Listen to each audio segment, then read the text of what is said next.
Então vamos lá. Então nós vamos trabalhar em tríades. Essa é a primeira tríade que nós vamos estudar hoje. Essa é a segunda tríade que nós vamos estudar no futuro. Essa é a terceira tríade, que nós vamos falar muito na época de quando falar em detox. Essa é a quarta tríade. E essa aqui é a quinta tríade, que nós vamos gastar muitas horas estudando. Essa tríade, estrogênio, testosterona e progesterona, no homem e na mulher. Quem não entende de hormônio fala assim, mas progesterona é hormônio feminino. Não. Muitos homens têm deficiência de progesterona. E quando você faz progesterona no homem, uma das coisas que você faz não deixa haver hiperplasia prostática. Eu ensino a passar no períneo, entre o ânus e o escroto. O indivíduo passa ali, ao invés de passar aqui no braço, ele passa ali, é absorvido, vai direto para a próstata. Então, os dois gêneros, masculino e feminino, têm os mesmos hormônios, só que em proporções diferentes. É só isso. Bom, então vamos para o que interessa. Você tem que entender que isso aqui é um jogo de xadrez. Você mexeu no peão, você mexe no jogo inteiro. Se eu mexer na adrenal, eu acabo mexendo na tireoide, acabo mexendo no pâncreas. E vice-versa. Então isso funciona como se fosse um órgão único. Então está aqui apresentado aqui as adrenais, também antigamente chamada de suprarrenais, porque fica acima do rim. A tireoide, que tem atrás dela 4 glândulas, que é a chamada paratireoide, ou paratireoides, no plural, porque são 4, que produz um hormônio chamado paratormônio, que controla o metabolismo do cálcio e do fósforo. Quando eu produzo mais paratormônio do que deveria, eu acumulo cálcio no sangue. Quando o cálcio está muito alto no sangue, a tireoide produz um hormônio chamado calcitonina, que baixa o cálcio do sangue. O paratormônio produzido pela paratireoide aumenta o cálcio no sangue e a calcitonina produzida pela tireoide, a tireoide produz T1, produz T2, produz T3, produz T4 e produz calcitonina. São 5 hormônios que ela produz. Tá? Que faz um efeito contrário ao paratormônio. E eu tenho o pâncreas, que tem uma parte exócrina, que são as lipases da vida produzidas pelo pâncreas, as proteases. E eu tenho a parte endócrina do pâncreas, que produz insulina, que produz glucagon e que produz somatostatina. Vocês vão ver o que é e como é. Eu tenho que equilibrar a tireoide, o pâncreas e as adrenais. Isso tem que estar num equilíbrio. Eu tenho um ritmo circadiano. Por exemplo, aqui eu tenho cortisol, aqui eu tenho a melatonina, aqui eu tenho o estado de alerta, aqui eu tenho a temperatura. Por exemplo, o cortisol, olha lá, o ritmo circadiano do cortisol, ele aumenta na hora que você acorda, de manhã. É onde ele está no seu máximo, olha lá, o cortisol. Onde é que ele está no seu mínimo? Meia-noite. Aqui, ó. Meia-noite tem que estar praticamente 0. Tá? Senão você não dorme. Você tem gente que tem insônia porque o cortisol não baixa à noite. A melatonina, aqui, ó. Quando é que é o máximo dela? O máximo dela é 2, 3 horas da manhã, ó. A melatonina atinge o seu máximo. Aqui está meia-noite, 2, 3 horas da manhã. A melatonina está no seu máximo. E o estado de alerta? O estado de alerta ocorre geralmente meio-dia, meio-dia e meia. É quando você está mais ligado. E a temperatura corporal, onde está o mínimo dela? O mínimo dela está na hora que você acorda, antes que você levanta. 6, 7 horas. É o mínimo da temperatura, que deve estar 36,6. É aqui que tem que estar 36,6. Não é durante o dia, não. Durante o dia tem que estar mais. Você está se movimentando, etc. e tal. Se você acordar e não tirar a temperatura e for escovar os dentes, já não vale. Escovar os dentes já sobe sua temperatura. Então tem que ser, depois que você acorda, antes que você levanta, você tem que fazer a medida da temperatura. Isso chama temperatura basal. Muito bem, muito bom. Então, adrenais, tireoide e pâncreas funcionando bem. Você tem uma produção de energia e circulação.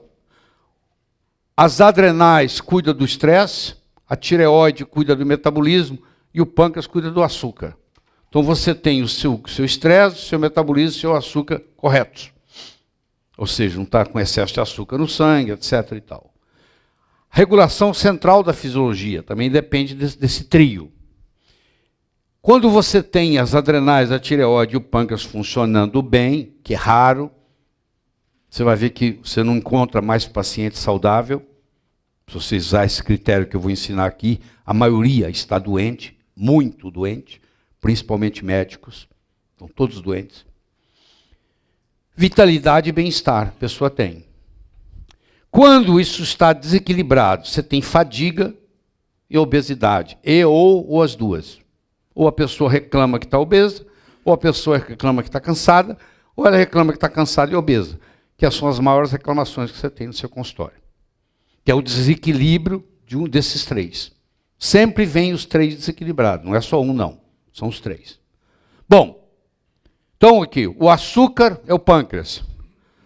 A função da tireoide é manter o metabolismo basal, que consome 65% do ATP que se produz e que se manifesta pela temperatura corporal.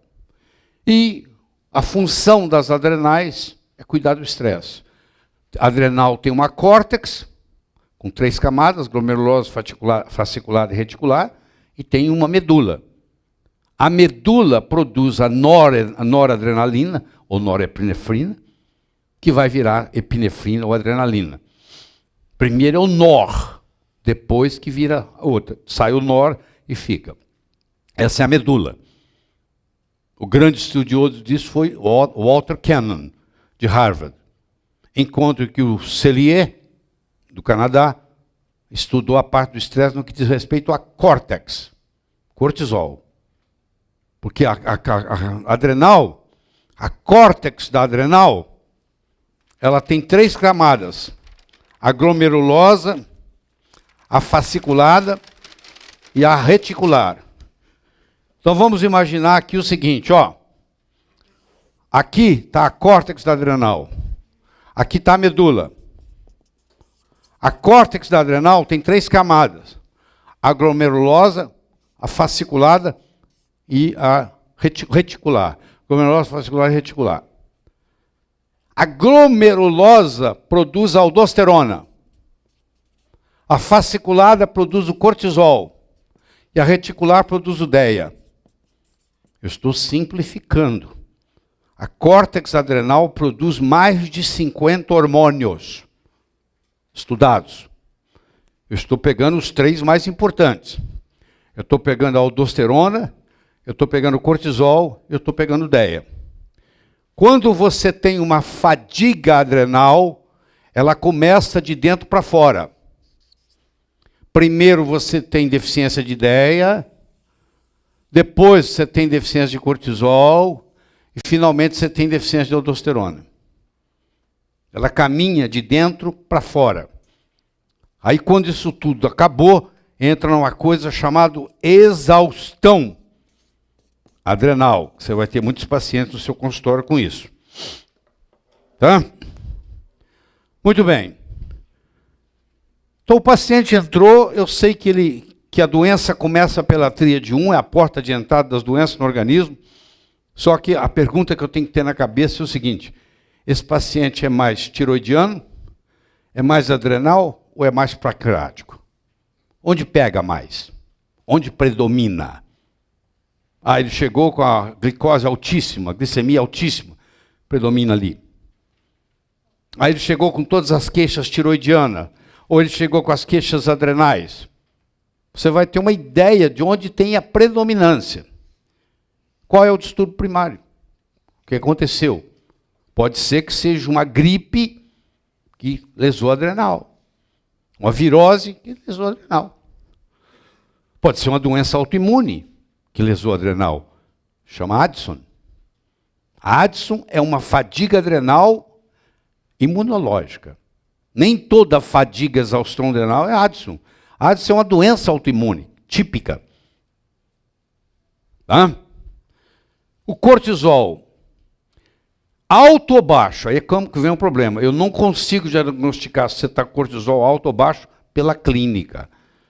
Porque o cortisol alto ou baixo dá problema de energia, dá insônia e dá perda de memória. Pela clínica eu não consigo dizer se você está com cortisol alto demais ou se você está com cortisol baixo demais. Não consigo pela clínica. Porque os sintomas se misturam. Por isso que eu preciso do exame da saliva. O exame de sangue não vale nada. Porque o exame de sangue, quando eu meço o cortisol, ele não vem livre. Ele vem ligado à proteína. Né? A corticosteroid binding globulin. Corticosteroid binding globulin. Corticosteroid binding globulin. Chama CBG. Cortisol não anda sozinho. Ele precisa de um caminhão para carregá-lo. Esse caminhão se chama CBG, que é o mesmo caminhão que carrega a progesterona. Toda mulher estressada tem predominância estrogênica. Explica isso. Explico. Toda mulher estressada tem muito cortisol. O cortisol ocupou o CBG. Não tem lugar para a progesterona. A progesterona vai ser eliminada. Vai faltar progesterona porque o CBG está carregando cortisol, que tem preferência, tem mais afinidade. Porque o cortisol é vida ou morte. Se eu tirar suas adrenais, em 72 horas você morre. Ninguém pode viver sem cortisol. Então o cortisol tem preferência. Tanto é que o carregador tem o nome dele lá, corticosteroid binding globulin. A progesterona pega carona. A natureza é assim, ela vai por prioridades. Não, isso aí é prioridade, é cortisol, carregar cortisol. Se sobrar tempo, carrega a progesterona. Se você está estressado o tempo todo, você não carrega progesterona. Se você não carrega progesterona, vai para o fígado eliminada. Se ela é eliminada, você tem menos progesterona. Menos progesterona tem um nome, chama predominância estrogênica. Porque o estrogênio, que está lá, vai ser que é carreado pelo SHBG, Sexual Hormone Binding Globulin, Sexual Hormone Binding Globulin, é o SHBG. É outro mecanismo. Então esse carreia. E estrogênio aumenta SHBG. Eu falei para você que tem certos mecanismos do corpo que a homeostase é positiva. O feedback é positivo. Quanto mais estradiol, mais SHBG. Isso aí é um mecanismo de feedback positivo, que você vai ver mecanismos aqui hoje comigo, de feedback positivo. Bom, aí eu tenho metabolismo basal, equilíbrio tiroidiano, eliminando fadiga e queimando gordura. Você vai ver que a paciente com hipotiroidismo, ela tem uma queixa, ela não consegue emagrecer. Você vai encontrar pacientes com hipotiroidismo sem ser obesa. Chama-se hipotiroidismo paradoxal. Geralmente causado por intoxicação por flúor. Quando um paciente tem um hipotiroidismo causado por flúor, é possível que ela seja magra. Aliás, até caquética. Você pode procurar na literatura, chama hipotiroidismo paradoxal. E eu tenho a glicose, que é a resistência insulínica, as doenças cardiovasculares e obesidade, que tem a ver com o metabolismo da glicose. Então eu tenho aqui adrenais, eu tenho aqui tiroide e eu tenho aqui pâncreas. Tá? A tiroide cuida do metabolismo basal, o pâncreas cuida do metabolismo da glicose e as adrenais cuidam do metabolismo do cortisol. Certo? Muito bem. Então, qual é a predominância? Então, se eu pego, se esse trio trabalham, é um órgão só, gente. Você tem que pôr isso na cabeça. Adrenais, tireoide e pâncreas trabalham em uníssono. É um jogo de xadrez. Você mexeu no peão, você mexeu no jogo inteiro. Então, olha só, aqui estão as adrenais, aqui estão o pâncreas, sobrou a tireoide. A tireoide, ela cuida do metabolismo, ela cuida da síntese proteica, ela cuida do crescimento, tanto é que o paciente que nasce sem tireoide, ele tem cretinismo. Ele não cresce e a inteligência não desenvolve, ele é cretino. Você chamar alguém de cretino, você está chamando a pessoa de burro. Cretino significa, não tem, o cérebro não desenvolveu, é cretino. O cretinismo é a criança que pequenininha, o cara tem 15 anos, é pequenininho, e tem a língua grande, e não fala direito, e tem déficit mental. Porque a mãe tinha hipotiroidismo. Ou porque nasceu com deficiência de iodo, sei lá, nós vamos estudar isso depois. Agora, as adrenais, cuida do metabolismo. O que o cortisol faz? Ele cuida do metabolismo das proteínas, dos carboidratos, das gorduras, dos ácidos nucleicos. Ele é um anti-inflamatório. Quantas vezes você usou corticoide como anti-inflamatório? Porque inibe a fosfolipase A2, que nós aprendemos agora de manhã, que fecha aquela cascata, não deixa liberar o ácido araquidônico, para entrar na cascata da ciclooxigenase e da lipoxigenase, e na produção de energia. E o pâncreas? O pâncreas converte glicose em glicogênio, limita a gliconeogênese, facilita a captação de glicose pela célula. A insulina vai lá e estimula o GLUT4. O GLUT4 é o receptor que segura a glicose. A insulina estimula até ativar o GLUT4. O GLUT4 pega a glicose e puxa para dentro da célula. Muito bem. Agora vem a beleza disso tudo. Olha que bonito. Pâncreas, tireoide e adrenais é um órgão só. Eles trabalham em uníssono. É como se fosse uma sinfonia. É como se fosse uma orquestra. Trabalham juntos. Cada um desses órgãos pode estar normal, pode estar trabalhando demais ou trabalhando de menos. Então eu posso ter o pâncreas trabalhando de menos, normal, trabalhando demais. Eu posso ter a tireoide trabalhando de menos, normal, trabalhando demais. Eu posso ter as adrenais trabalhando de menos, normal, trabalhando demais. Muito bem. Olha o que é que causa as adrenais, o que causa a fadiga adrenal. Tudo. Aqui, ó, tudo. Toxinas, infecção, estresse repetido, estresse emocional, alergia, cafeína, medo, falta de relaxamento, problema no casal, cicatrização de feridas. Tudo isso faz a sua adrenal adoecer. Nós vivemos num mundo onde praticamente todo mundo tem um problema adrenal. Você vai ver, raramente você vai encontrar uma pessoa que a curva do HPA, chama HPA, hipotálamo, pituitária, adrenais. É o eixo HPA. A maioria dos pacientes que chegam no seu consultório, eles têm uma disfuncionalidade do HPA. Eles têm uma HPA disfuncional. Nós vamos mostrar isso aqui, o que é HPA disfuncional. Muito bem. Isso aqui é o de Gaulle, ó. Eu não sei não, mas você imagina, mesmo que ele goste de ser... Olha a pressão que tem aqui, ó, o que o de Gaulle está falando. Quer dizer, isso uma hora vira de estresse.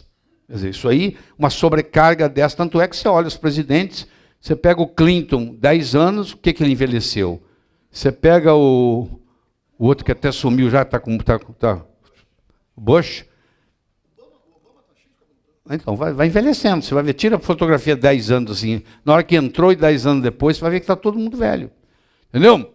Bom, vamos raciocinar aqui. Eu tenho a tireoide diminuída.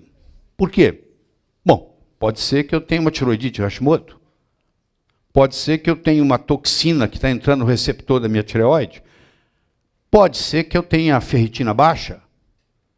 Porque eu para ativar a tireoide, lá no nível de receptor, você lembra que eu mostrei hoje que todos os hormônios esteroidais, os receptores são intracelulares.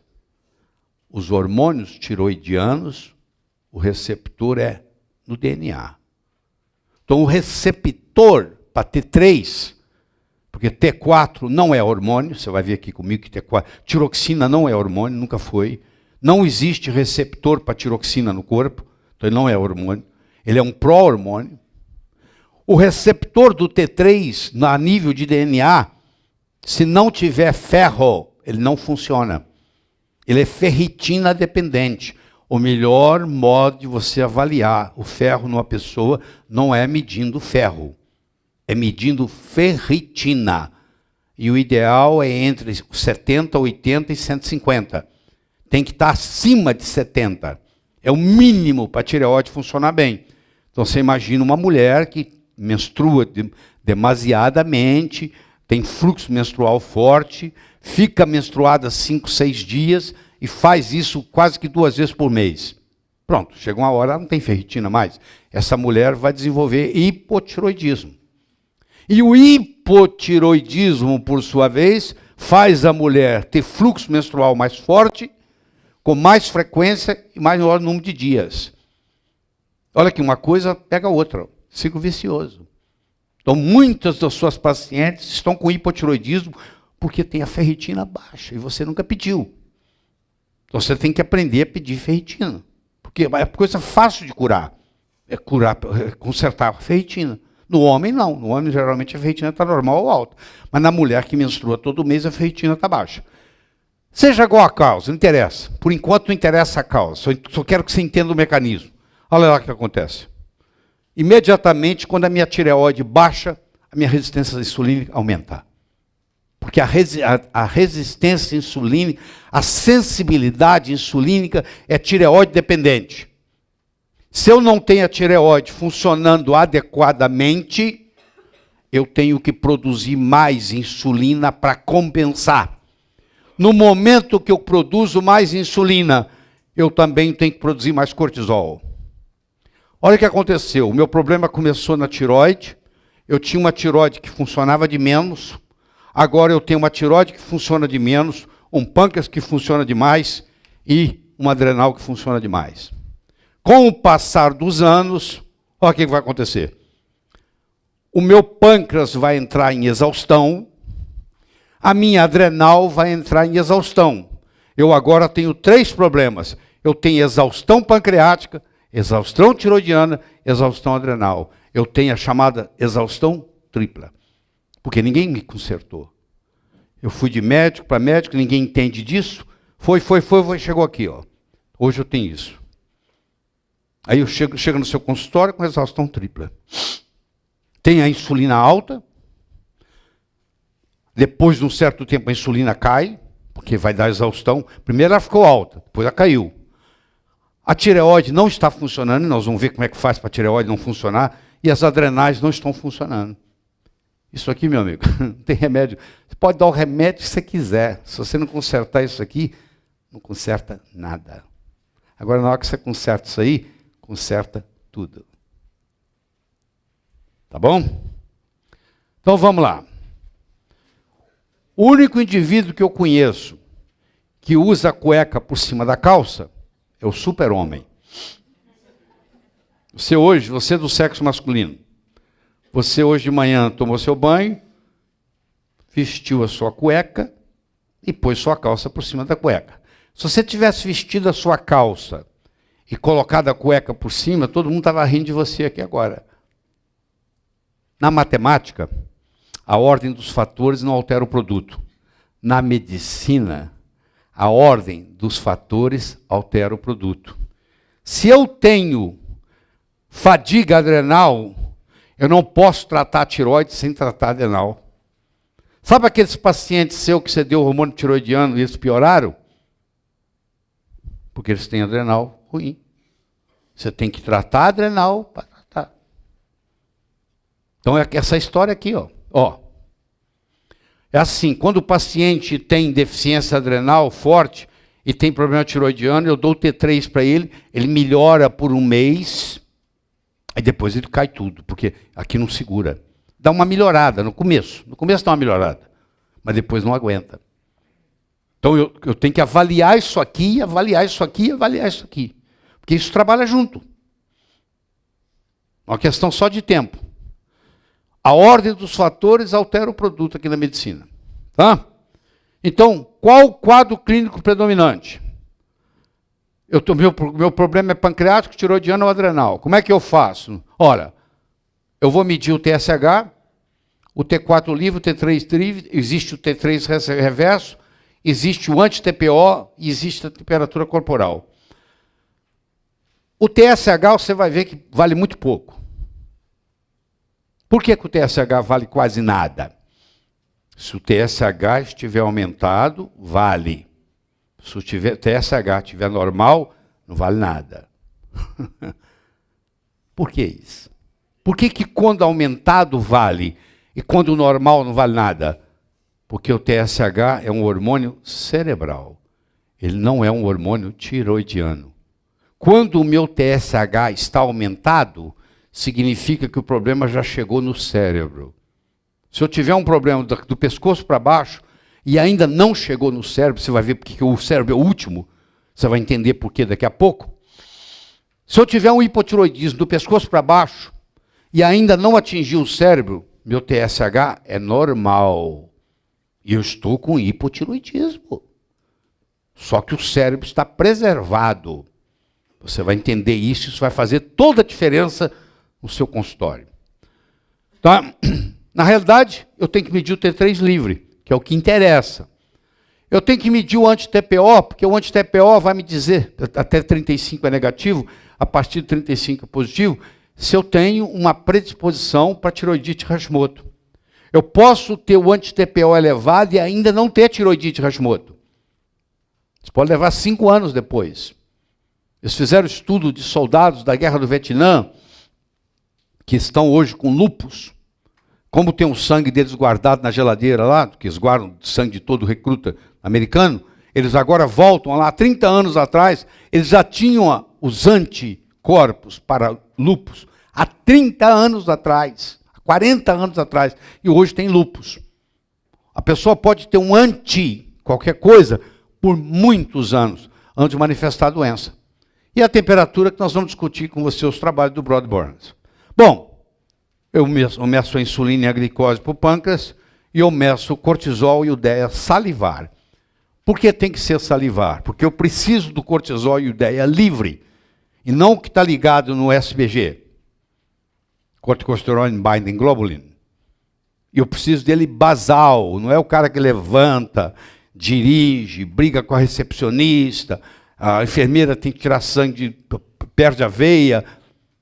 Quando sai aquele cortisol, que não é livre, ele já não é basal mais. Vale nada. Se você me entregar um exame de sangue, cortisol, eu falo, eu não quero ver. Só vai confundir meu raciocínio. Eu não quero ver. Muito obrigado. Vai fazer na saliva. Você pode ir na literatura, que você vai ver que todo mundo que trabalha com adrenal é unânime. Cortisol tem que ser salivar. Não tem outra saída. Hã? Muito bem. Então vamos pegar o seu caso. Você se formou, você lembra como é que foi dura a faculdade de medicina? Você tinha que virar à noite, aí você começou a fazer residência, você arrumou um emprego, começou a dar plantão. Você dava plantão 2, 3 vezes por semana. Você não dormia na sua cama. Mesmo que você dormisse a maior parte da noite, tinha aquela enfermeira que aparecia lá às 3 da manhã para você assinar aquele papel. Mesmo que você cochilasse no plantão, não era a mesma coisa que dormir na sua cama. Aí você acordava no dia seguinte e você precisa de 72 horas para se recuperar de uma noite de sono mal dormida. Na quarta-feira você dava plantão de novo. E na sexta, de novo. E aí você aumentou o seu cortisol e o cortisol se manteve elevado. Quando o cortisol aumenta, olha aqui, ó. O cortisol é neurotóxico. O DEA é neuroprotetor. Quando um sobe, o outro sobe. Mas você lembra que eu falei? A fadiga começa de dentro para fora. Primeiro você tem deficiência de DEA, para depois ter deficiência de cortisol. 99% dos casos. Aí o seu DEA, quando o seu cortisol subia aqui, ó, o seu DEA não subia na mesma proporção. Aí você lesou o hipocampo. Eu tenho uma frase que você vai gostar de escutar, que é a seguinte: o estresse crônico é emburrecedor. O seu QI vai caindo. Se eu pegar você que deu plantão 3 vezes por semana durante 5 anos, se eu pegar o seu QI quando você tinha 18 e o seu QI hoje você é menos inteligente.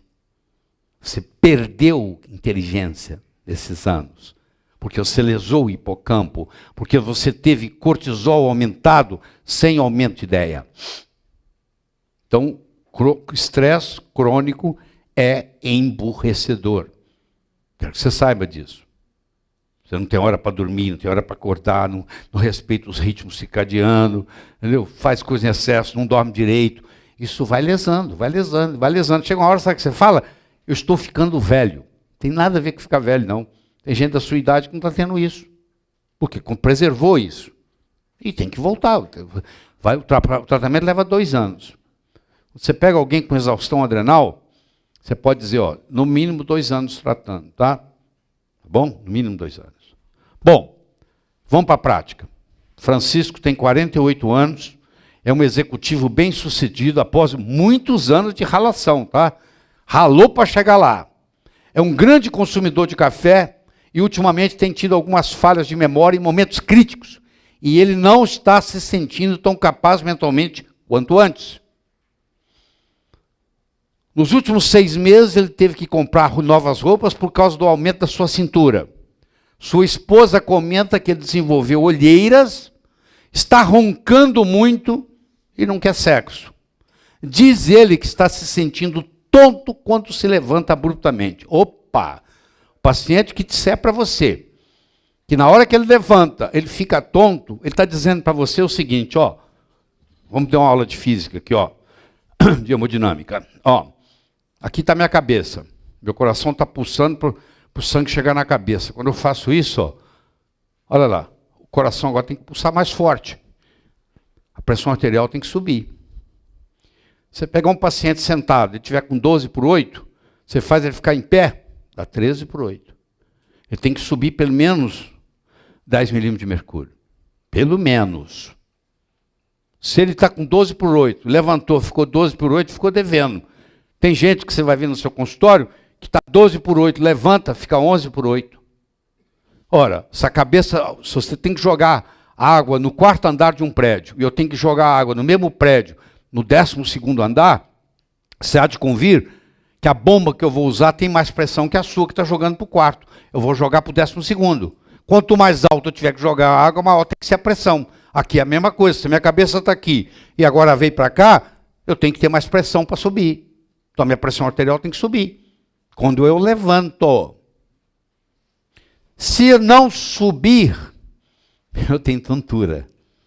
Falta oxigênio no cérebro. O paciente que reclamar para você que quando levanta está ficando tonto, você pode estar certo que provavelmente tem fadiga adrenal.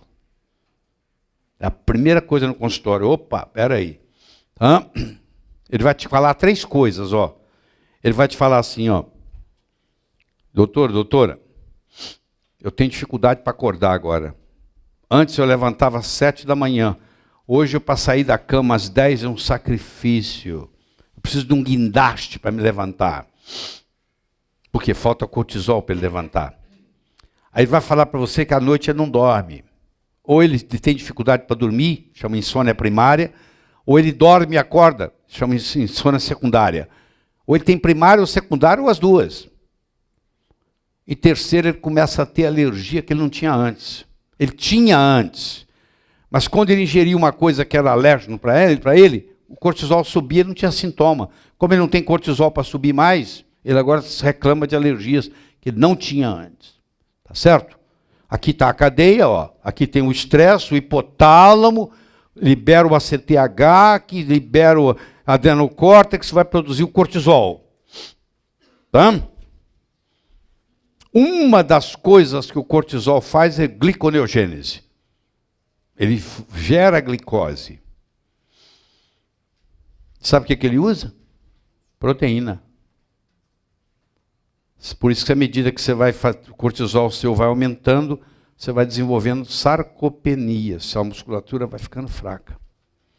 Então eu tenho aqui o hipotálamo, libera o liberador de corticoide, chama CRH, Corticosteroid Release Hormone, que estimula a sua pituitária a produzir o ACTH, que produz na corte, que produz o cortisol, que tem o chamado braço curto e braço longo. O que é braço curto e braço longo? O braço curto faz um feedback com a pituitária, e o braço longo faz um feedback com o hipotálamo. Hã? E aí esse eixo chama HPA, hipotálamo, pituitária, adrenal. Por isso que chama HPA axis, o eixo HPA. que é o eixo que você vai entender hoje, que a maioria dos médicos não conhece na prática. Não conhece. Não sabe o que é isso. Você aprendeu na faculdade Addison e Cushing. Você não aprendeu nada que ficava no meio. Tá? Que é o que está a maioria. Então eu tenho aqui o hipotálamo, aqui, a parte anterior da hipófise, aqui, ó. Vou estimular a glândula adrenal, que vai produzir o cortisol. Muito bem. Aqui, ó.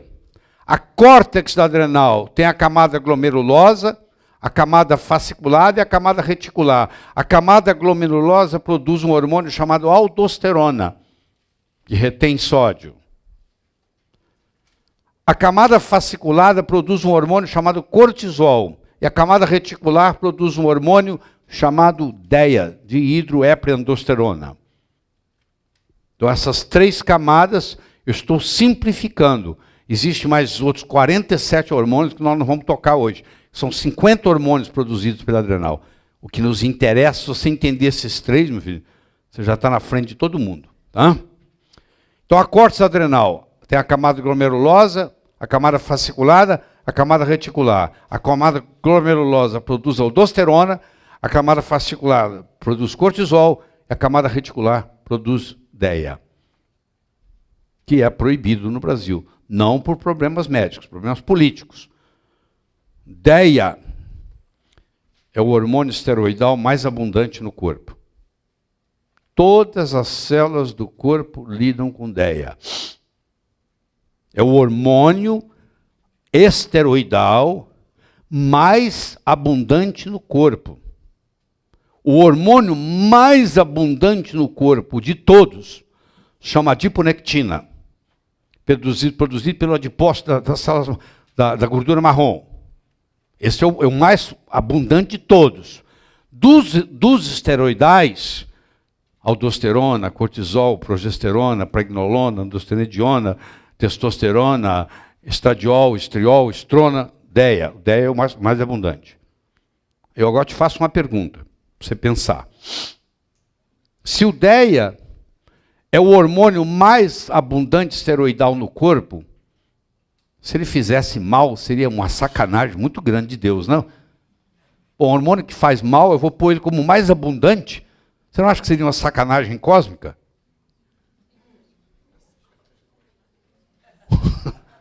Só você pensar, pô. Vamos fazer uma sacanagem com o povo humano. Vamos colocar DEA lá. Aí o médico, não, DEA é perigoso. Que perigoso, pô? Se é mais abundante que tem, toda a célula tem, como é que é perigoso? O que você não pode é usar dose errada, isso é outra história. Você vai aprender aqui qual que é a dose certa. Entenderam? É assim que você tem que pensar, poxa. Se a natureza fez desse jeito, pô, é porque tem alguma coisa de bom, pô. Senão não poria como mais abundante. Né? Aqui, ó. Essa é a curva do cortisol, ó. De manhã, de tarde, de manhã na hora do almoço, final da tarde, de noite. Aqui, ó. O cortisol, ele faz isso, ó. Eu preciso ver a curva, no mínimo 3. De manhã, às 4 da tarde, às 10 da noite. Na hora que eu acordo, 4 da tarde, 10 da noite. Aí você me dá a curva. Tem que ter esse ritmo circadiano que vocês estão vendo aqui. Aqui. Esse paciente aqui, ó, de manhã, de tarde, de noite, está. A curva normal está aqui, ó. Ele teve um aumento. Ah, mas o pai dele morreu semana passada. Tá bom. Então ele tem um estresse agudo da morte do pai. Isso acontece, ó. Ficou estressado. Ele foi assaltado semana passada. Ele foi sequestrado semana passada. Ele capotou com um carro semana passada. Tá bom, então tá aí. Ele divorciou semana passada. Então ele teve um estresse agudo.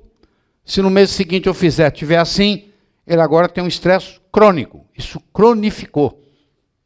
Ele entrou nesse excesso de cortisol cronicamente. Até que um dia, isso vai acabar. Tá? Até que um dia ele vai fazer isso aqui, ó. Aqui está o normal, ele agora tem, ó, ele não levanta de manhã mais, ó. Ele chutou o pau da barraca, ele não quer trabalhar. Ele entrou em burnout syndrome. Não quero mais isso, não. Não quero mais nada. Pode fechar. Quero não. Ele entrou em burnout syndrome aqui. E ainda pode piorar ainda, tá? Então aqui, com o estresse, o cortisol aumenta. Aqui. Aqui já é nosso, aqui brasileiro. Aqui está a curva normal, entrou azul. E aqui está os dados vermelho. De manhã, de tarde, de noite. Aqui, de manhã, na hora que acordou, entre 4 e 5 da tarde e entre 10 e 11 da noite. Tá, ele aumentou. Eu estou ligadão, não consigo dormir. Claro que você não consegue dormir aqui, ó. Cortisol para dormir tem que baixar, senão não dorme. Está mais alto. Bom, a tirosina, que é um hormônio, um aminoácido, que vem da fenilalanina, ela tem ação na formação da norepinefrina, na formação do cortisol, na formação da epinefrina, na produção da dopamina, a dopamina vira serotonina e na formação do T4 e do T3, porque o que é o hormônio tiroidiano? O que é um T4? São 2 moléculas de tirosina com 4 iodo. O que é um T3, triiodotironina? São 2 moléculas de tirosina com 3 iodo. Então você vê a importância, às vezes, de você suplementar tirosina, 500 miligramas, L-tirosina, porque os aminoácidos são todos levógenos para funcionar. L-tirosina, se você puser tirosina só, eles vão mandar L-tirosina, tá bom? Ninguém vende D-tirosina. Então, aí você vai interferir em muita coisa, inclusive em pessoa que está deprimida. Tem pessoa que está deprimida por falta de tirosina. Ela tem uma alimentação totalmente errada, não tem tirosina para formar dopamina, para formar serotonina. Então não tem. Então fique deprimido por desnutrição. Desnutrição leva à depressão. Tá? O excesso de cortisol prejudica a função da IgA secretora, um anticorpo causando uma vulnerabilidade da membrana intestinal aos invasores externos. O laboratório Lemos manda para você, eles medem a IgA secretora, ou secretória, mesma coisa. Você vai ver que a maioria dos pacientes seus tem IgA baixo. IgA secretória, que é o que interessa, da mucosa. Quando eu tenho a IgA secretora ou secretória baixa, significa que eu não tenho uma proteção imunológica a nível de mucosa. E isso pode me causar problemas sérios, porque eu estou com a minha defesa contra agentes externos baixa. Começa pela IgA, que baixa. A IgA secretora ou secretória, ela tem uma forma dimérica, vocês estão vendo que ela é 2 coisas, o azul e o vermelho. Proteger a molécula das enzimas hidrolíticas. A IgA protege o organismo das invasões virais e bacterianas através das mucosas. Não deixa nem o vírus nem a bactéria entrar. Se eu estou com a IgA secretória baixa, a minha defesa está deprimida, está baixa. Quando eu aumento os glicocorticoides, aumento o cortisol, eu aumento a produção de energia. Por isso que quando eu desperto com cortisol alto. Cortisol me prepara para o dia. Inibe a síntese proteica. Se eu tenho cortisol demais, eu tenho uma gliconeogênese. Vou abrir um parênteses aqui agora para você. Se você comer proteína demais, é como se você estivesse comendo açúcar. Mesma coisa. Porque a proteína que você vai comer demais, ela vai entrar no fenômeno da gliconeogênese. Ela vai virar glicose. Sabia disso? Muita gente não sabe disso. Está comendo proteína demais, é como se estivesse comendo glicose. Se você é diabético e come muita proteína, você tem glicemia aumentada. Por fenômeno da gliconeogênese. Principalmente se você estiver estressado, tem o cortisol aumentado. Aumenta a liberação de ácidos graxos. Diminui a produção de histamina. Claro que diminui a produção de histamina. Tanto é que quando você está com crise asmática, o que você dá para o paciente? Decadrona veia ou muscular, para diminuir a histamina, para tratar a asma. A asma, a crise de asma é altos níveis de histamina. E diminui a atividade leucocitária, tanto o natural killer como o linfócitos T em geral. Ou seja, se eu estou com cortisol muito alto, eu tenho mais chance de pegar câncer. Quanto mais estressado eu for, maior a chance de eu ter câncer. Por quê? Porque quando eu fico estressado, eu aumento o cortisol. Quando eu aumento o cortisol, eu diminuo a atividade do natural killer, assassinos naturais.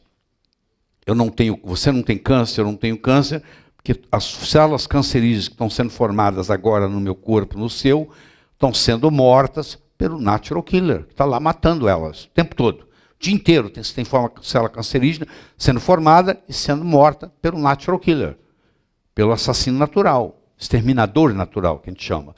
Só que se eu tiver muito cortisol, eu tenho uma diminuição da atividade do natural killer, eu estou mais propenso a desenvolver câncer. Uma pessoa estressada tem mais chance de desenvolver câncer do que uma pessoa não estressada. Você entende por quê? O mecanismo aqui. Eu aumento a glicose, gliconeogênese, com isso eu vou aumentar a insulina, eu vou aumentar e vou criar resistência à insulina. Se eu tomar corticoide durante muito tempo, eu fico diabético, porque eu vou aumentar a glicose, vou aumentar a insulina. Eu vou aumentar, se eu aumento a insulina, automaticamente eu aumento a resistência insulínica. Eu aumento a gordura visceral. Tem que comprar novas roupas que não fecha mais na cintura. Eu estou competindo pelo aminoácido tirosina, já expliquei esse mecanismo. E é causa de disfunção tiroidiana e pancreática. Porque com cortisol aumentado, eu agora prejudico a tiroide, porque o cortisol aumentado ou diminuído não deixa o T4 virar T3.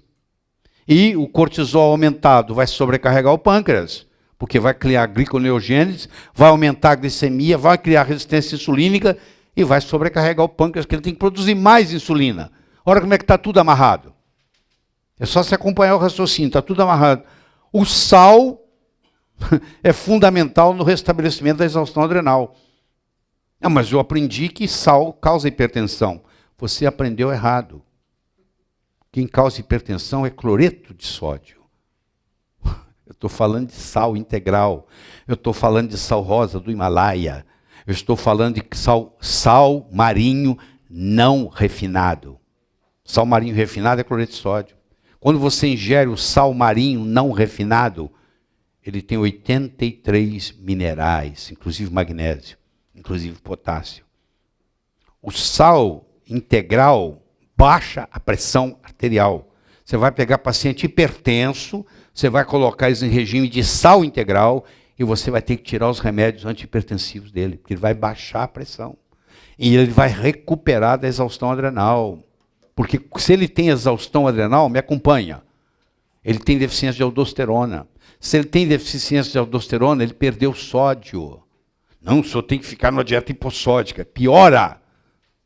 Piora mais ainda. Você imagina, ele vai no médico e o médico fala, o senhor tem que ficar longe do sal. Porque o médico fala isso para o paciente.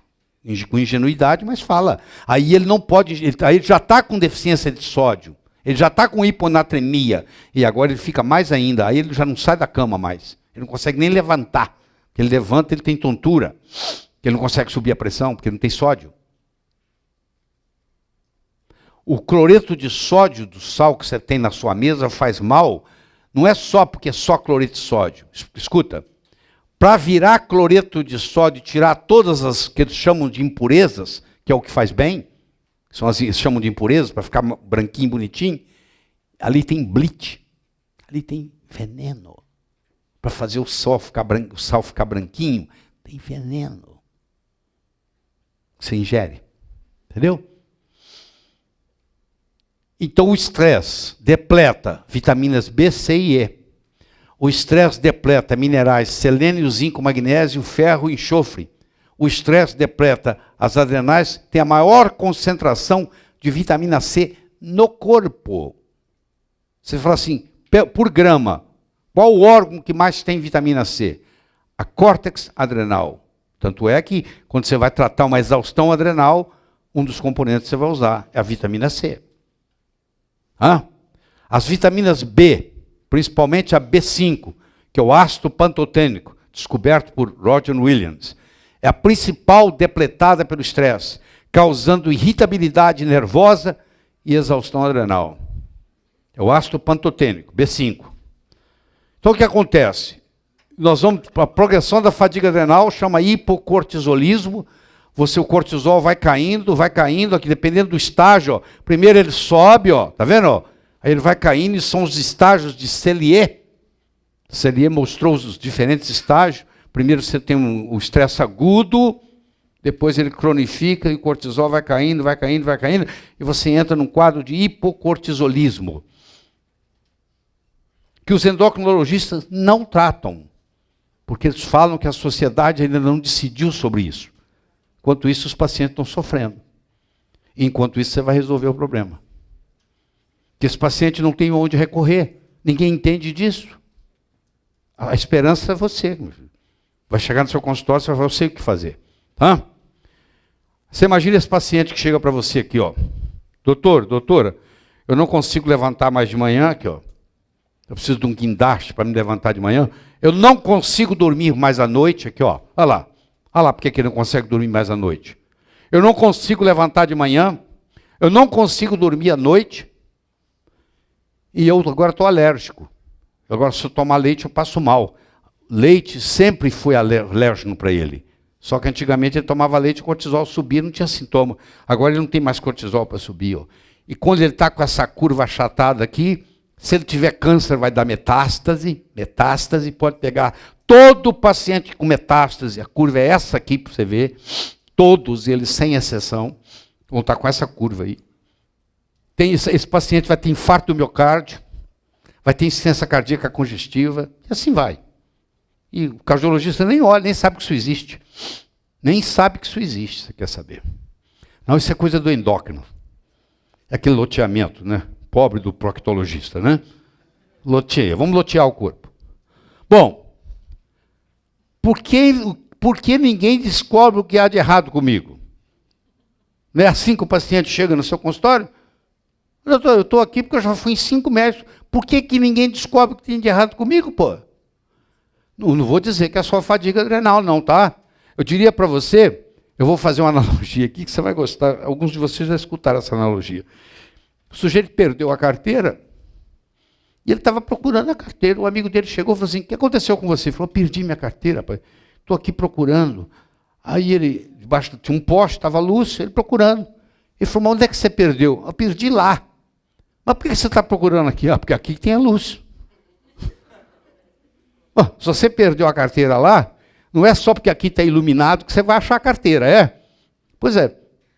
Se o paciente que chega no meu consultório, eu não sei onde procurar, eu só estou procurando aqui porque a luz está acesa aqui, eu não vou resolver o problema, não vou achar a carteira dele, não.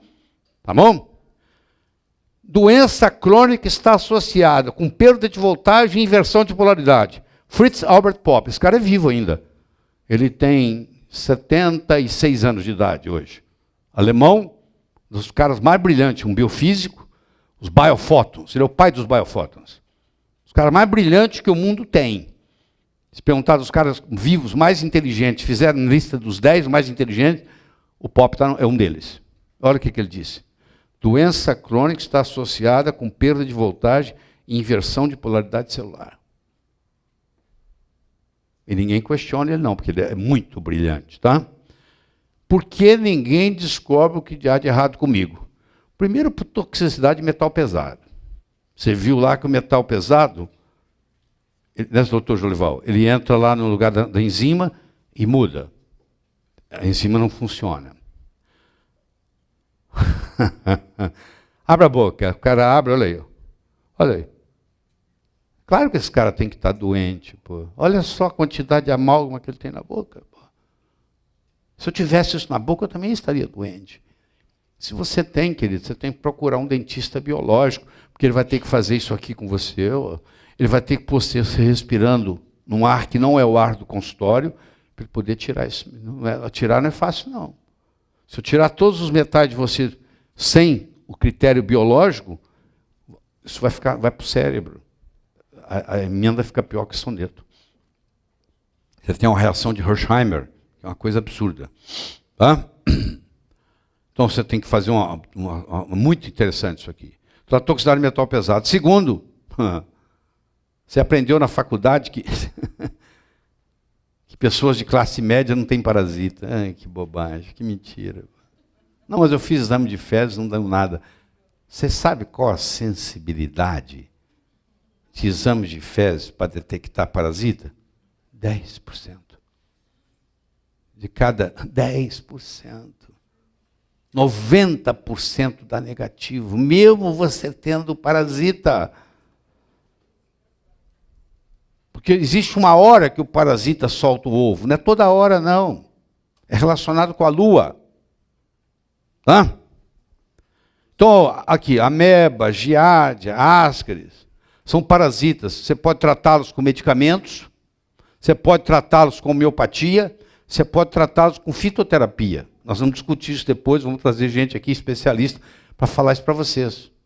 Mas o que eu posso adiantar para você é que, aqui, por exemplo, olha que coisa, o cara que tem um negócio desse, pô, isso existe na realidade, tá?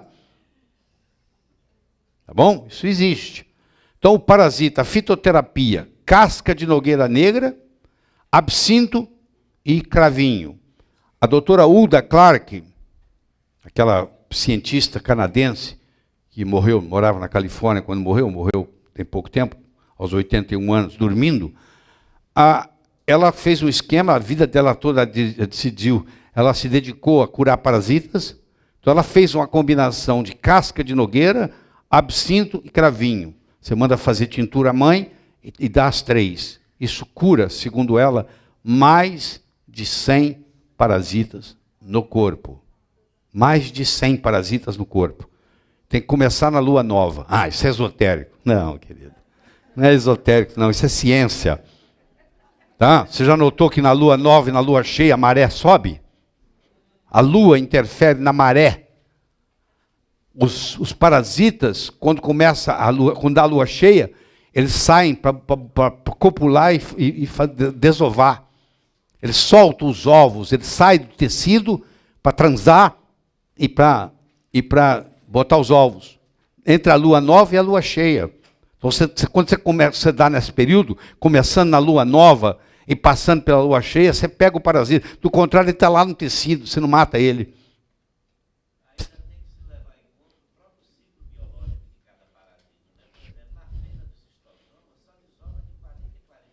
Então,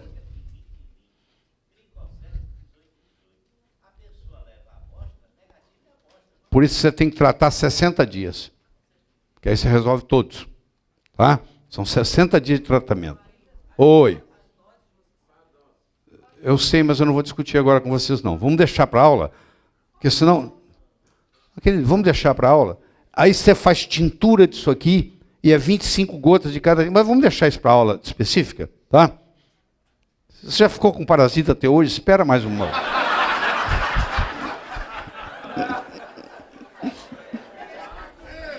Deixa eles darem mais uma desovada. Estão interrompendo a vida sexual deles, coitado. Aqui, ó. Aqui, se você entrar nesse site aqui, que você vai receber na segunda-feira, lá determina para você quando é que é lua nova, lua cheia, tem todo o esquema, tá? O site explica direitinho onde é que... Fala nisso, hoje às 7h40 da manhã começou a lua cheia. É hoje. Entendeu? É. Parasitas, vamos lá. Alergia alimentar. Na realidade, devia te chamar incompatibilidade alimentar, mas o povo chama de alergia alimentar, que eu vou fazer? Porque aí está incluso alergia, está incluso intolerância, está incluso hipersensibilidade. Às vezes a pessoa tem isso aí e está doente, não sabe, tá? Se você entrar nesse site aqui do Price Pottinger, sobre alergia e incompatibilidade alimentar, é o melhor site que tem na internet. Você vai receber isso aí. Bom, próximo. Problema dentário. Ei, meu Deus do céu. Você não tem ideia o quanto que isso é sério. Você não tem ideia. Cada dente tem uma correspondência de um meridiano. Cada dente tem uma correspondência de diferentes órgãos. O dente do meridiano do fígado, se estiver doente, o fígado está doente. Você tem um problema hepático, é o seu dente correspondente ao meridiano hepático. Isso aí está estudado e mais estudado na medicina chinesa, muito bem, comprovado recentemente. Germes que infectam os dentes são responsáveis por um grande número de doenças que se manifestam em outras partes do corpo. Tá? Aí, ó, Weston Price, George Manning. George Manning foi o cara que inventou o tratamento de canal. A Sociedade Americana de Endodontia foi criada por ele. Ele dedicou a vida inteira dele a tratamento de canal. E agora, no final da vida dele, ele escreveu um livro que se chama Root Canal Cover-Up, mostrando que ele se arrepende de ter ensinado para o mundo a fazer canal. Porque a maioria dos canais estão infectados. Eu sei que vai ser difícil você entender isso. Mas um canal, um dente molar, por exemplo, ele pode chegar a ter até 10 quilômetros de ramificações. Se você juntar, dá 10 quilômetros. 6 quilômetros é a média. Então, por melhor que você faça o tratamento do canal, sempre vai ficar um resquício lá, sempre vai ficar um problema. Quanto mais avançado o tratamento médico falha, pense odontologicamente. Não consegui resolver, ninguém resolve. Procura no dente. Procura no dente que você vai encontrar. Tá? Aqui, por exemplo, deixa eu dar um exemplo para você. Isso aqui é o dente ciso. Tá? Deixa eu ensinar você a contar dente. Aqui, pega o seu dedo indicador, coloca aqui no celular direito. Se você tem siso, esse dente que você está apertando é o número 1. E conta assim, ó. 1, 2, 3, 4, 5, 6, 7, 8, 9, 10, 11, 12, 13, 14, 15, 16. 17, 18, 19, 20, 21, 22, 23, 24, 25, 26, 27, 29, 32. Se você não tem o siso, esse que você está apertando é o 2. 2, 3, 4, 5, 6, 7, e assim vai. Então aqui, ó, você vai ver aqui, ó. Começa do siso, ó. Olha lá. 1, 2, 3, 4, 5, 6, 7, 8, 9, 10, 11, 12, 13, 14, 15, 16. Agora está do lado esquerdo, que eu fui aqui do lado direito, agora estou do lado esquerdo. Aí eu começo. 17, 18, 19, 20... Cada dente desse está relacionado com uma coisa. Por exemplo, aqui está o dente ciso. Ele está relacionado com o coração, ele está relacionado com o intestino delgado, ele está relacionado com o triplo aquecedor, ele está relacionado com circulação e com os meridianos sexuais. Se você tiver um problema sério no siso, você não tem libido. Tá? Pô, agora descobriu, né? Finalmente, pô, agora matou a charada, pô. Faltava essa, pô. Entendeu? Quando você arranca o siso, escuta. Escuta, que você está lembrando do seu consultório lá, escuta. Quando o paciente arranca o dente, se o dentista não for bom, dá uma coisa chamada cavitação. Ele tem que extrair um ligamento que tem lá dentro. Se ele não extrair, dá cavitação. Aquilo ali fica uma infecção crônica, que pode causar, inclusive, câncer em outras partes do corpo. Tá? Olha lá. Ó, olha aqui, ó. Isso aqui é um nervo, isso aqui é um canal tratado. Ó. Parece que está bonitinho, mas pode ser que não. Tá bom? Problema dentário, desnutrição. Não é, mas eu como direito, doutor. Eu como tudo direitinho. Não é você comer direitinho que resolve. Eu quero saber se você tem ácido clorídrico para digerir, comer direitinho. Não adianta você comer. Se você tem, vamos fazer o teste se o seu ácido clorídrico está normal ou não. Segunda-feira de manhã você vai fazer na sua casa, o que eu vou te ensinar agora. E você vai ensinar o seu paciente a fazer, porque é barato, você vai ver que não precisa de nada, e você vai saber se o seu ácido clorídrico está bom ou não. Teste da avaliação do ácido clorídrico estomacal. Se não estiver bom, você tem que repor com cloridrato de betaína. Senão o paciente não melhora. Tomar em jejum meia colher de café de bicarbonato de sódio em um copo d'água. Você pega o bicarbonato de sódio, essa soda, baking soda que você tem em casa, bicarbonato de sódio, você pega meia colher, não é de chá, colher de chá não. Tem colher de sopa, tem colher de sobremesa, tem colher de chá e tem colher de café. Uma colher de café, 1/3 de uma colher de chá. Você vai pegar meia colher de café e colocar em um copo d'água, em jejum. Você vai tomar e vai marcar 5 minutos no relógio. Você vai monitorar, você vai engolir e você tem que monitorar por 5 minutos. Avaliar o tempo, até 5 minutos, para arrotar. Por que você vai arrotar? Porque o ácido clorídrico do seu estômago vai se combinar com o bicarbonato de sódio que você acabou de colocar e vai gerar um gás chamado CO2, que vai vir e você vai ter um arroto. Tá? Quando o seu ácido clorídrico está normal, em menos de 3 minutos no máximo, você arrota. Quando você tem aumentado, você começa a arrotar antes dos 3 minutos e repetidamente. Um arroto, outro arroto, outro arroto, outro arroto. Com 2 minutos você já começa a arrotar. Hã? E se o seu ácido clorídrico tiver diminuído, até 5 minutos você não teve arroto nenhum, que a maioria de vocês vai dar, sim. Isso você vai ensinar para o seu paciente. E o paciente vai relatar para você os arrotos. Doutor, vim aqui para contar sobre meus arrotos. É melhor do que contar sobre os puns, não é? Não é melhor do que... Né? Não é melhor? Pois é. Se o seu paciente arrotou, um arroto em torno de 3 minutos, não tem nada para preocupar. Se ele arrotou menos de 2 minutos, várias vezes, ele tem excesso de ácido clorídrico. Vai ser 1 em 1000. Ele tem a síndrome de Zollinger-Ellison. É o único lugar onde você tem aumento de ácido clorídrico, é a síndrome de Zollinger-Ellison. E se ele não arrotar, que vai ser a grande maioria, e você só monitora até 5 minutos, depois não vale mais, ele tem deficiência de ácido clorídrico. Então ele já vai, daqui um pouquinho vai ter que relatar a temperatura para você, nós vamos chegar lá. E agora ele vai ter que relatar o arroto. Você põe ele para trabalhar, semana que vem você volta aqui com o seu placar de arroto e a sua temperatura corporal. Entendeu? É melhor do que mandar fazer anestesia, introduz aquela coisa lá dentro do estômago, mede o pH. Os hospitais fazem isso. Hein?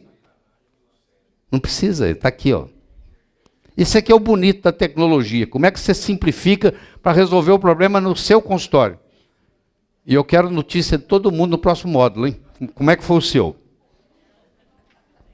Foi assim que eu descobri que eu precisava tomar cloridade de betaína. Tá? Assim que eu descobri.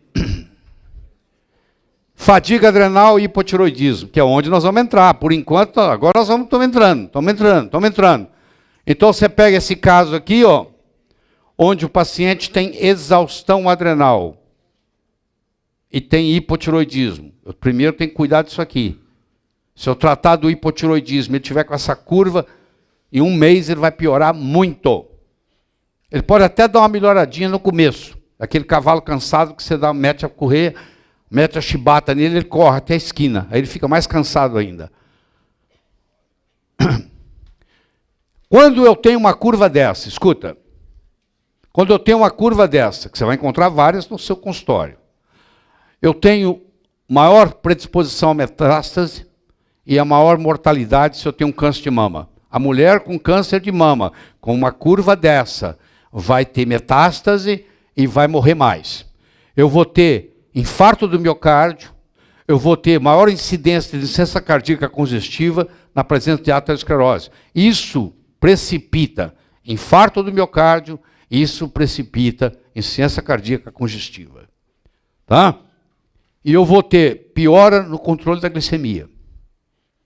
É muito difícil. Mas eu tenho um paciente que eu não consigo controlar a glicemia dele. Faz o exame de saliva, mede a curva do cortisol e do DE na saliva, você vai ver por que você não está controlando, porque ele está assim, Paciente desse aqui, não tem jeito de você controlar a glicemia dele, não. Você tem que tratar isso aqui.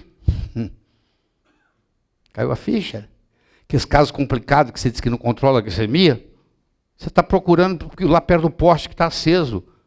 Você perdeu a carteira do outro lado. Claro, baixo ou alto. Ué, porque ele já foi alto um dia. O cortisol, para ser baixo, ele foi alto um dia. Ele já desenvolveu resistência insulínica. Tá bom?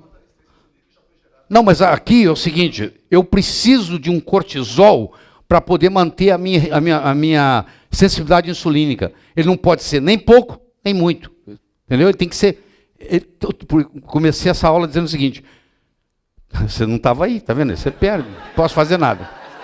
Posso fazer nada. Quando você pergunta, eu vou falar isso. Nós começamos assim, Barracate, nós começamos assim, ó.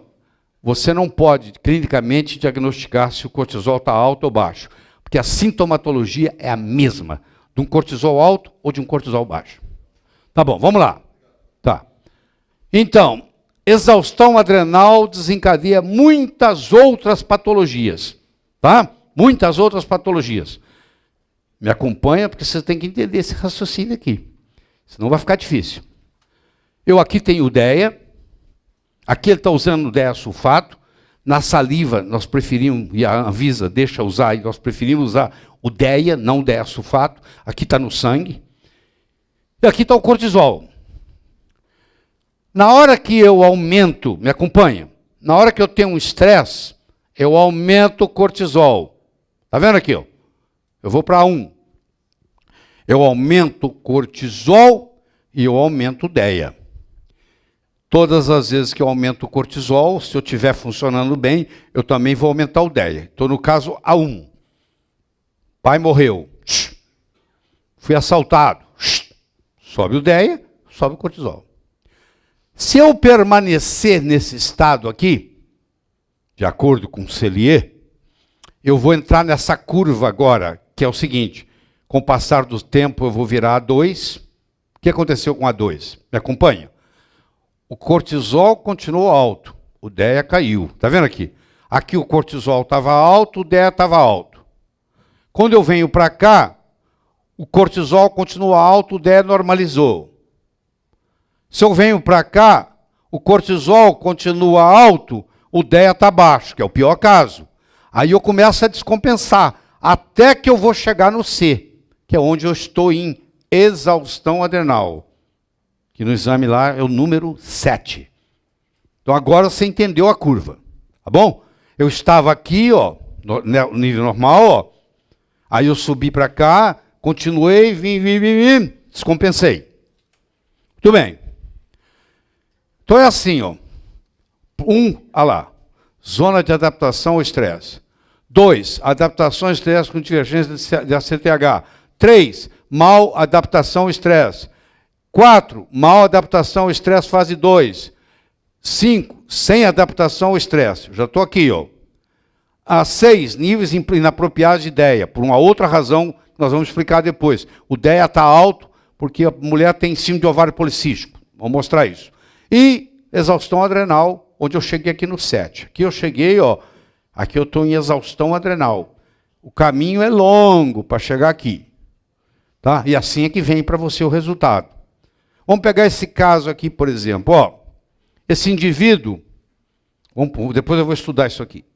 Ele está com cortisol baixo na hora que acorda. Ele está com cortisol normal durante o dia. Ele não consegue dormir à noite porque o cortisol dele sobe. E durante a madrugada, porque vem quatro tubinhos.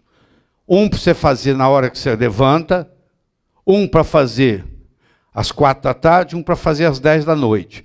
Se você acordar durante a madrugada, eles querem medir o que acontece. Quando você acorda durante a madrugada, das duas, uma. Você acordou por causa do cortisol ou porque a melatonina está muito baixa? Porque a melatonina faz você dormir e manter-os dormindo. Tá? Então, quando essa pessoa aqui, ó, ela vai dizer para você assim, ó, eu acordo de manhã, acordo às 3 da madrugada e vou fazer xixi. Porque eu acordo porque eu estou com a bexiga cheia. Eu falo, não é verdade. Sua mulher está deitada do seu lado, tem a bexiga menor que a sua e não acorda para urinar de madrugada. A bexiga dela é menor que a sua. Você sabe que mulher tem bexiga menor do que homem, né? Sabia disso?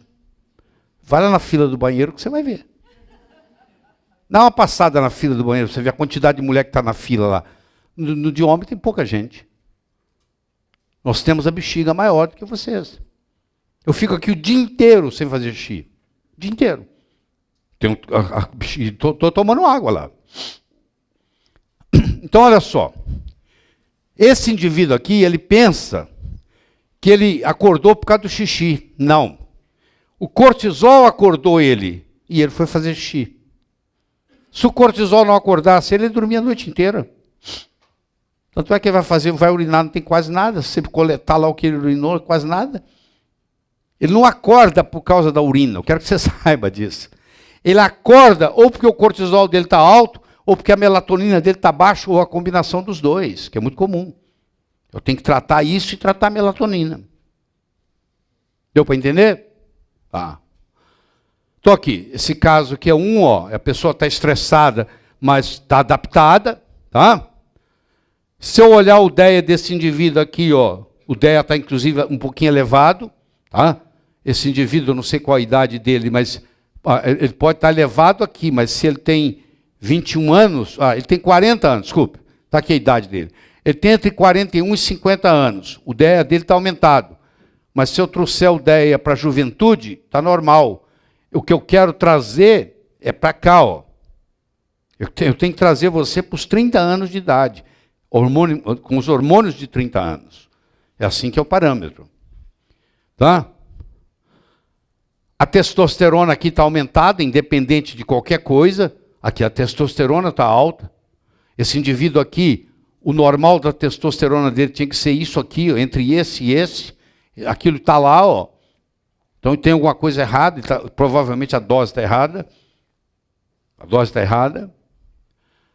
Quando eu aumento o cortisol, eu interfiro no pâncreas, porque eu diminuo a sensibilidade insulínica, eu aumento a vontade de ingerir carboidratos, eu diminuo a serotonina e eu aumento o peso na obesidade tipo maçã. Estresse pode levar a um quadro clínico de depressão. Por que estresse pode levar? Porque o cortisol aumentado bloqueia a produção de serotonina. Então eu tenho o estresse que eleva o cortisol, que baixa a serotonina. Por isso que eu posso levar um quadro de depressão.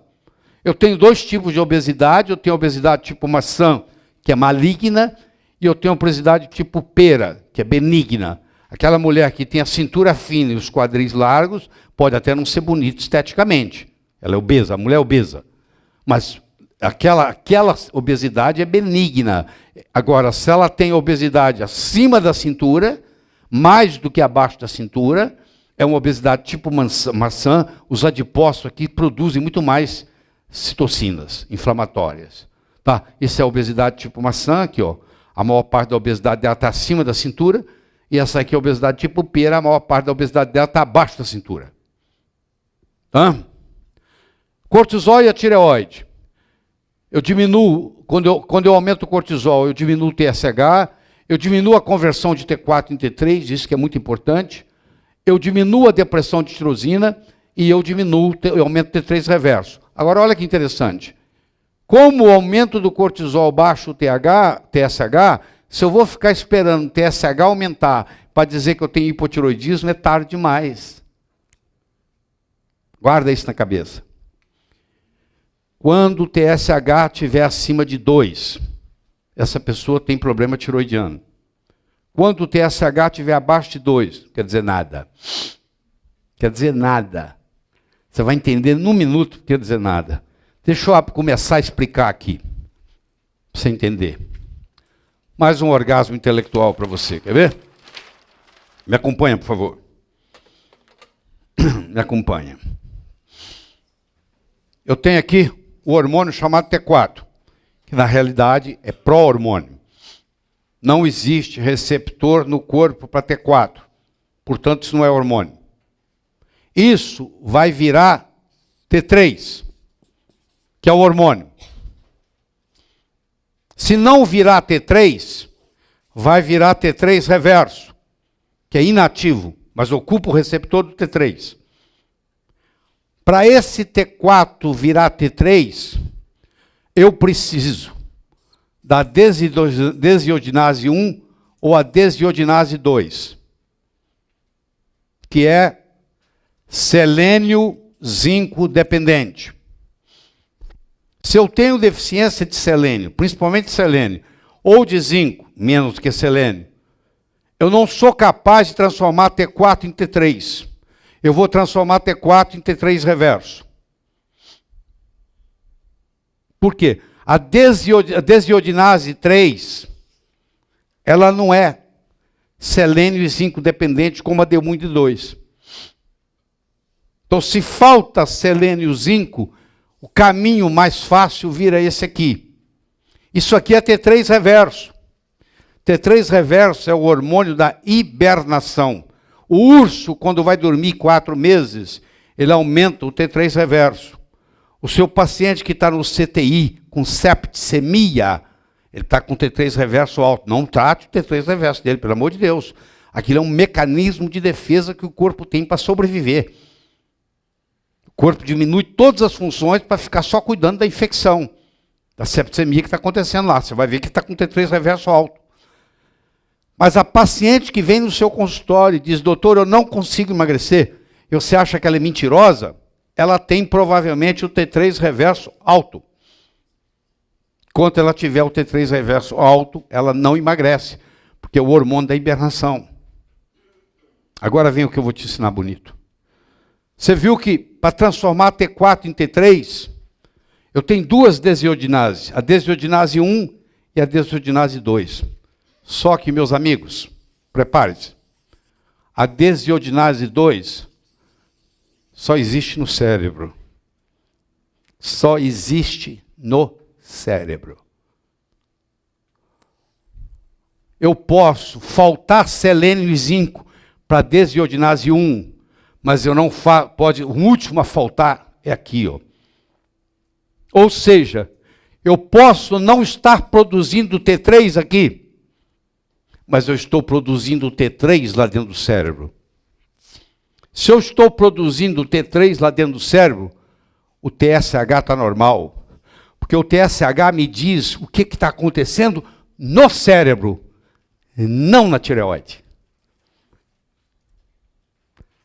Se eu tenho um TSH normal, não quer dizer absolutamente nada.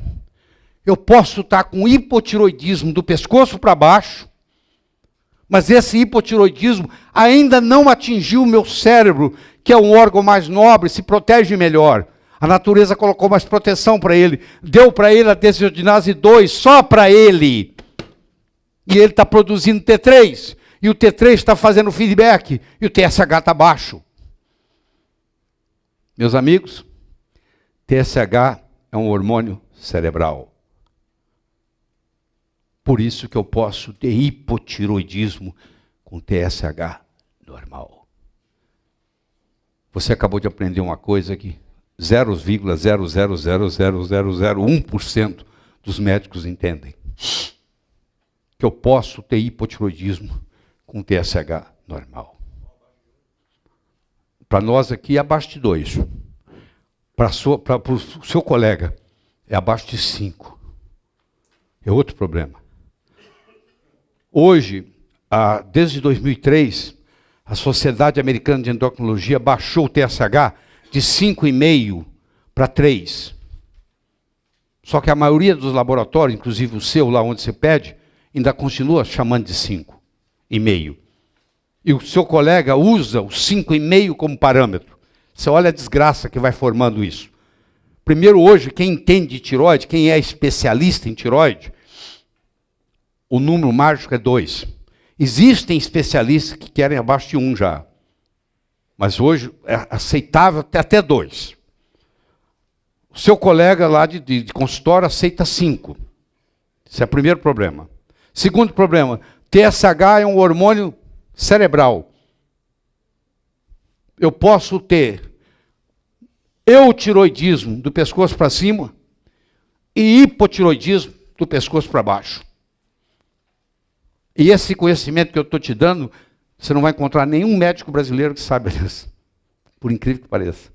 Você pode pegar endocrinologista que está aqui dentro da sala, não sabia disso. Está aprendendo agora. Isso causa um problema enorme, um problema seríssimo, muito sério, você não tem ideia.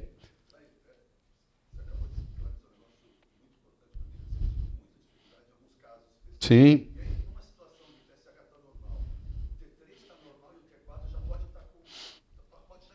Ó, eu posso ter, ó, se eu te falar, eu posso ter SH normal, eu posso ter o T4 livre normal, porque o que interessa é o livre, eu posso ter o T3 livre normal, e eu tenho hipotiroidismo tipo 2, que é a nível do receptor.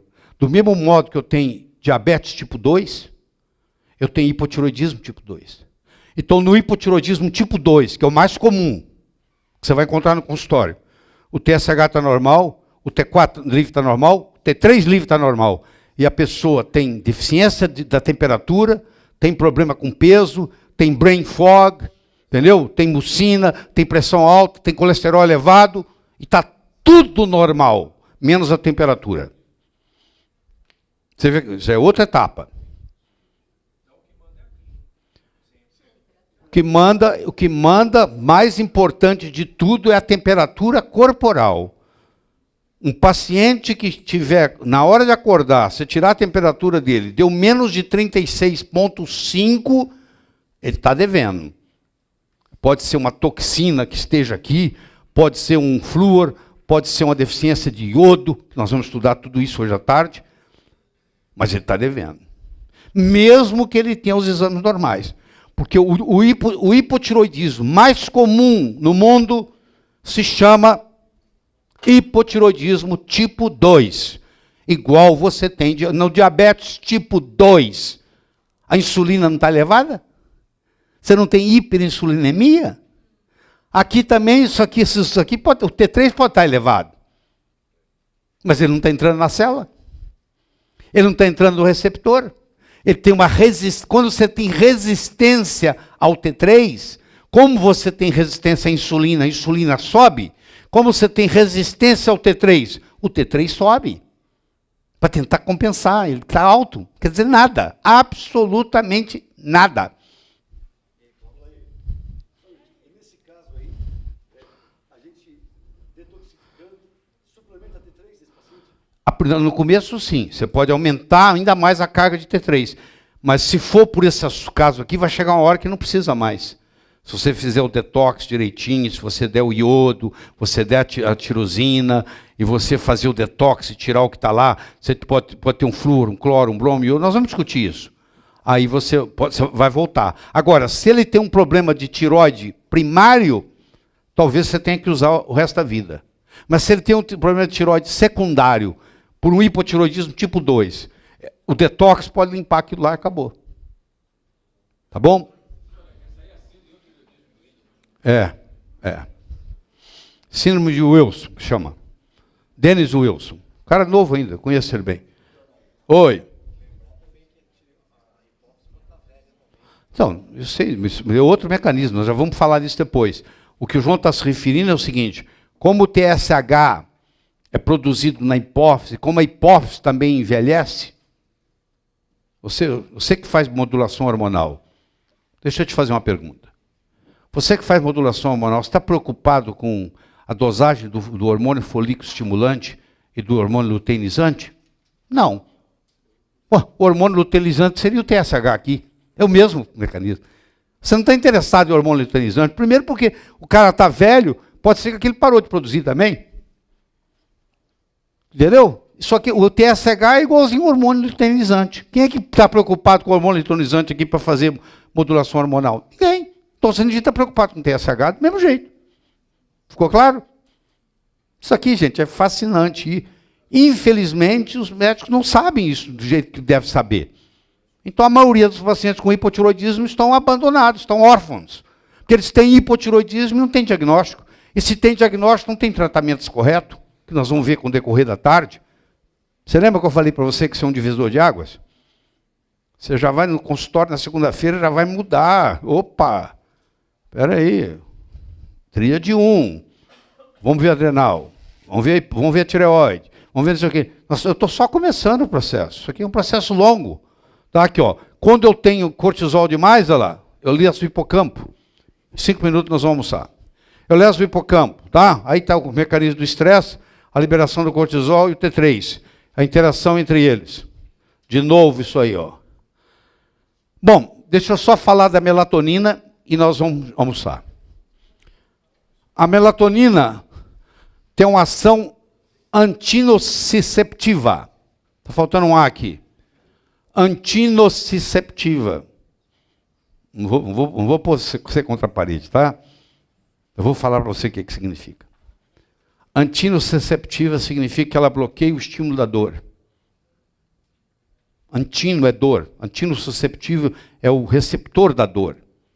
Ela tem uma ação anti-antinociceptiva. Ela bloqueia. Altas doses de melatonina tira dor. Paciente com câncer, se você der altas doses de melatonina, tira dor.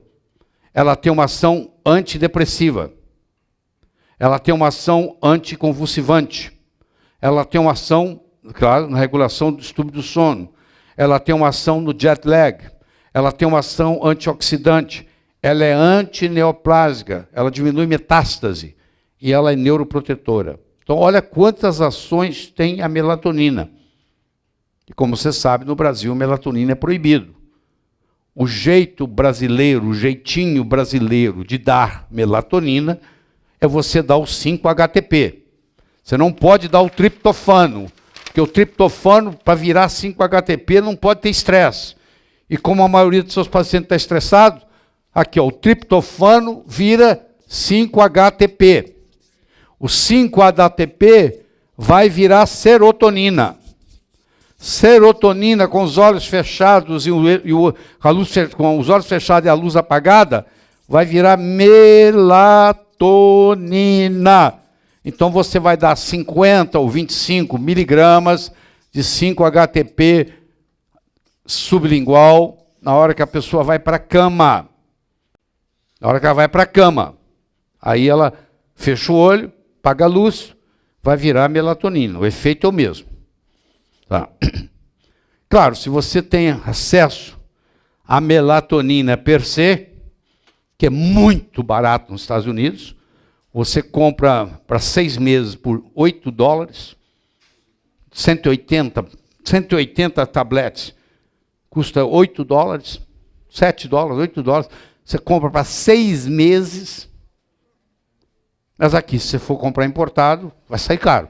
Então, isso aí é o jeito barato de fazer.